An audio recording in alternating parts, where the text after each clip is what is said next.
What is going on YouTube? This is your boy OxBATz here, and today I'm going to bring you Sun and Moon Wi-Fi battle in the beautiful quality of 1080p. So leave a like in the comment section below. See if you'll like this. If not, I can tell me what I can improve. So today's battle is going to be against Retrsol, a really cool guy met a couple weeks ago, and his team looks pretty scary. 4 tanks and 1 beater and 1 sweeper in the form of Zygarde. So I'm going to be very afraid of his Primarina, because Primarina, it's a really tough Pokemon to deal with in the sense that it can hit a lot of things. Water Fairy typing is really good offensively. So yeah, and other is Zygarde with 1,000 arrows can actually hit every single member of my team, neutrally at least. So yeah, let's get right into this battle. So I'm gonna lead off with my Lycanroc, which was actually my first ever shiny caught or shiny hunted in Pokemon Sun and Moon.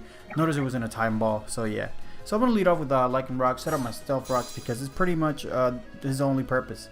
He sets up the rocks, gets a hit here and there, and then he gets killed. So pretty much he's gonna fire off a Moon Blast, almost not quite knocking me out, but doing some decent amount of damage. I'm gonna fire off a Rock Slide, and unfortunately I missed on that Zygarde switching, but it doesn't matter because Lycanroc already did his job, which was set up the entry hazards for easy or to get some residual damage.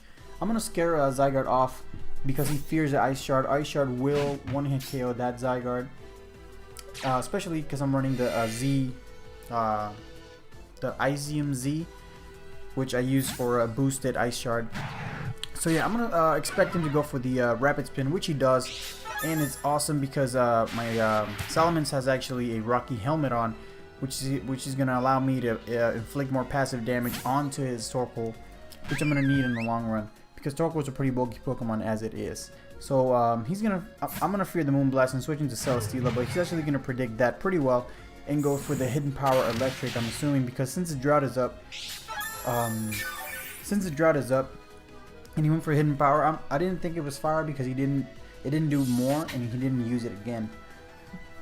Right now the plan of action against I have against this Primarina is pretty much to stall it out, Leech Seed and protect it, and try to hit it with Heavy Slam whenever possible. So I'm gonna fire off 1 Heavy Slam, and it does around 55% damage, which is pretty good. I was actually expecting it to do way less, but since it did so much, I am actually going to try and protect stall until I get enough HP to survive a second Hydro Pump and retaliate with another Heavy Slam.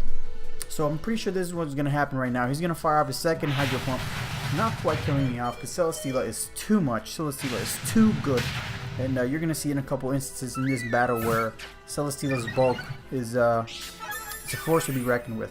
So I'm going to take off the one of the main threats in Primarina, and he's going to switch in this Whiscash.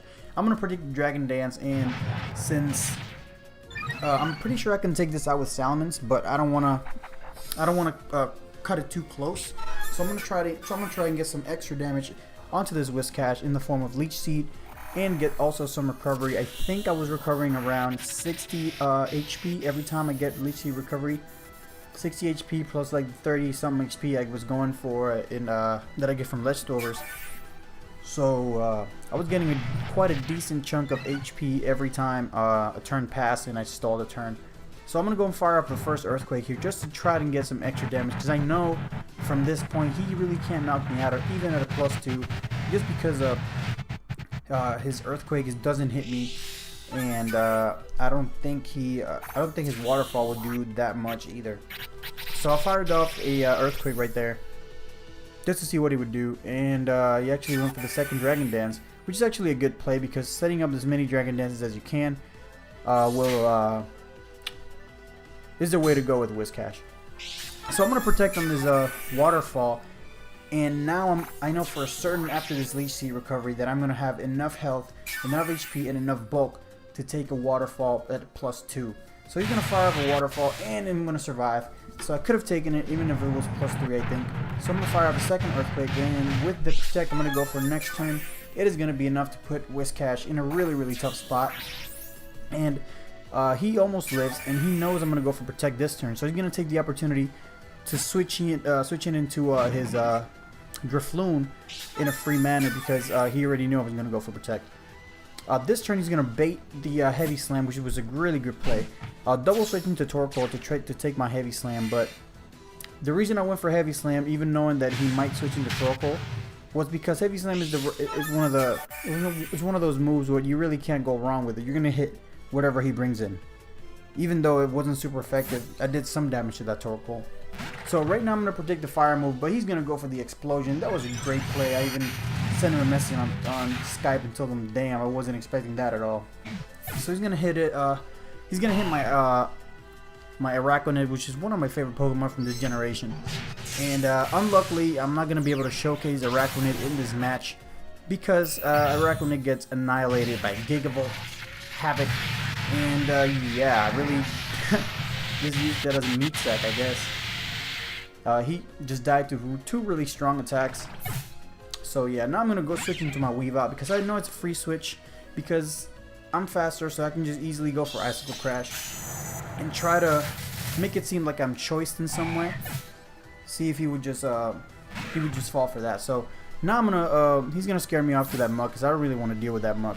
And since I fear Muk is gonna sit up on me, I'm gonna switch in my Salamence because Salamence has Dragon Tail. This is actually a bulky Salamence that runs Roost, Dragon Tail, Fire Fang, and I think it's Toxic. You know, it's a really cool set that I used back in Black and White, and it works wonders. So I've been using it since then. He's gonna switch into this Zygarde. Well, he didn't switch. I dragged out the Zygarde. He's gonna go for 1,000 arrows. Look at how much damage it did to a max HP, max defense Salamence. Zygarde is a beast. Oh my God, it did so much damage.